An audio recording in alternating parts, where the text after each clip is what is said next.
What's up, everybody? How y'all doing? Want to come at you real quick for um, something that's important.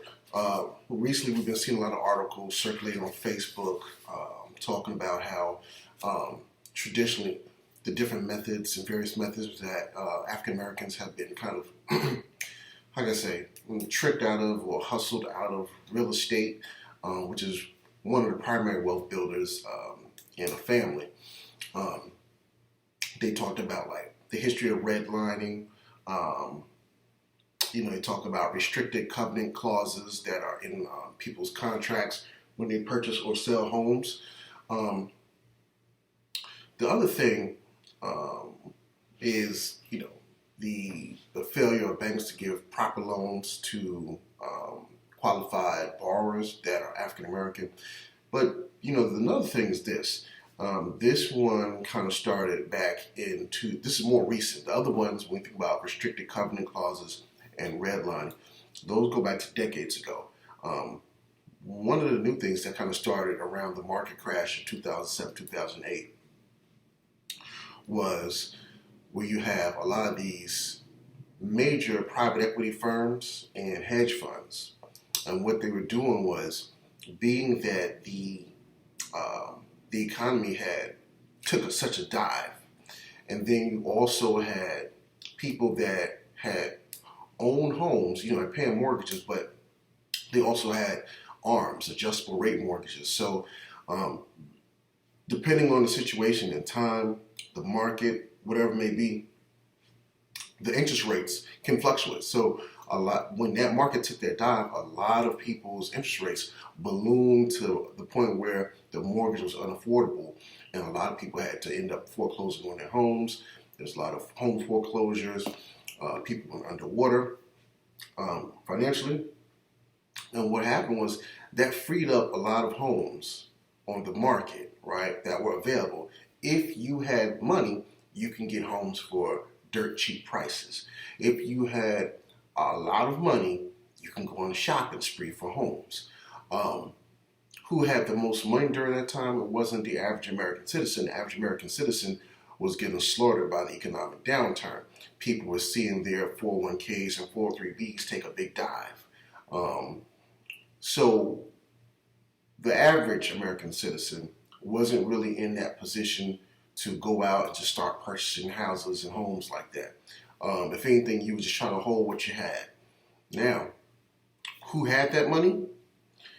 Who was flush with cash and assets and capital where they can go out and just buy houses on a shopping spree? Um, Hedge funds, private equity firms. Um, I'm going to go into that. One particular firm, the Blackstone Group, major um, private equity firm. Um, I can read to you a little bit about Blackstone. And this is from an article that I was reading.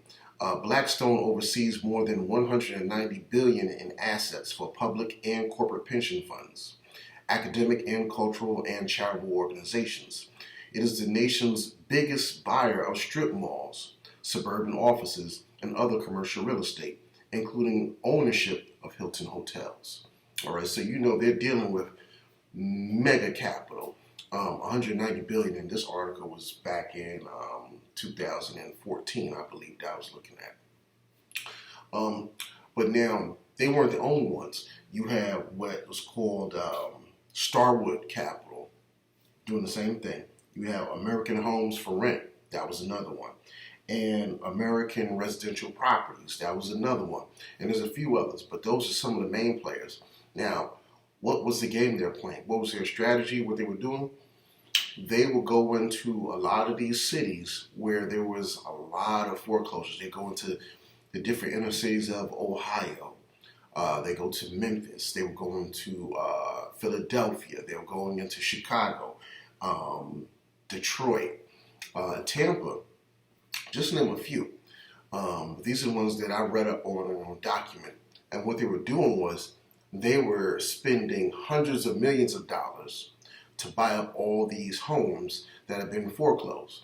One article in particular caught my mind, and that's this one. Blackstone to buy $1 billion worth of Tampa Bay homes for renters, right? So there's a little correction at the end of, there's an editor's note correction at the end of the article, and I'll talk about that. But basically what he was saying was, over the next 3 years from when this article was published, Blackstone was or is willing to spend $1 billion over the next 3 years buying up over 15,000 homes in the Tampa Bay area. So how do you compete with that? And that's just Blackstone. Remember I told you had Starwood, you had American Homes for Rent, you had American Residential Properties. These are all big players, all with the same strategy. So they're coming in flush with cash. They have a bankroll that far exceeds what we can even think of even having as an average American citizen. So imagine these big four guys, these big four whales just going around buying up 15,000 homes. That's just one of them. Let's say you multiply that times 4. That's like 60,000 homes going in one area. That was just Tampa Bay. So imagine what the effect that has on the economy. What it does is, we all know what scarcity does, right? When something is scarce or there's not enough of, when there's not a wide availability or accessibility of something, it makes it special, right? So it drives the value up. So they bought all of these homes and they hold them. They hold them. They don't put them back on the market for sale. Their strategy was, we're going to buy up all these homes and we're going to convert them into single family rentals. So if you ever move into the area and you're looking for a home, you're kind of asked out because you don't have the financial capital to compete with them to purchase or acquire real estate. So it kind of keeps, if you need to work in that area or be in that area, it keeps you as a renter. This then puts you in a cycle of impoverishment, because if you just go through life renting until you die, you just wasted all that money. You never acquired any property, you never acquired any equity, and you don't have anything to pass down to your children or relatives or whoever. And this, like we said, this is one of the main ways in which people do, one of the different ways in which people build wealth. Especially as far as families, and that's through real estate and home ownership. So these guys were buying up all of these houses and not putting it back on the market for sale, just for rental. So that also, not only is it saying that they're not available to be purchased, right? It also means the ones that are available, the price is going to be sky high. They're going to be sky high. So this is what's hurting the average American. And so they're going all around the country doing that. Like I said, Blackstone said they were going to devote, a person that was in talks with Blackstone said that they were going to be spending $1 billion over 3 years for 15,000 residences in the Tampa area. That's just Tampa. That's just one city. But they're going all throughout the country. And like I said, they managed over $190 billion in assets, and that was back in 2010 or something like that. For first-time home buyers, they're pretty much stuck between a rock and a hard place. We're in cities where they're implementing these strategies. These are things that we have to, take a look at. These are things that we also have to hold our city councils responsible for. But look, accountable. Like, you cannot allow, or you shouldn't allow, corporations to come in and basically own neighborhoods. That's basically what they're doing. You're owning a whole neighborhood. Nobody can purchase property because it's already held and only available for rentals. That means the corporations have, when you own a home, right, and you own that real estate property area, you also have a lot of say into everything, education, zoning, and all that. So now, basically, corporations will be dictating all of the politics in your city. This is what's problematic about it.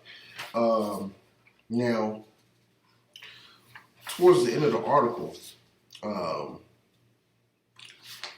one of the spokespersons for Blackstone said, "Well, we're not going to spend that much. We'll be spending a lot, but we're not going to spend that much." They didn't specify the amount.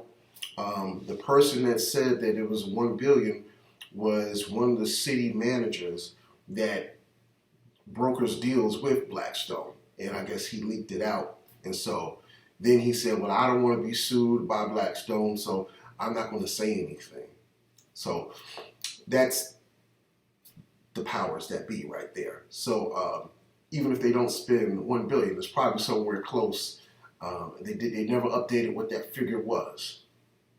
But these are the tactics that's going on in our community. So, when we think of gentrification, that's one thing. We think of how the rents are going sky high, pushing all the residents in neighborhoods out, right? Then it's like home availability is down in cities where these hedge funds and private equity firms have practiced this acquisition strategy for real estate. It's scary times financially, economically for people. The best bet I can say is, just continue saving your money, stacking your money, trying to invest in what you can, and when you can get a hold of some real estate, get a hold of some real estate and lock in and hold on to it. Get you that fixed rate, not the adjustable rate mortgage, and that's it. With that said, I'm out of here. Hope you have a blessed day. Talk to you later. Peace.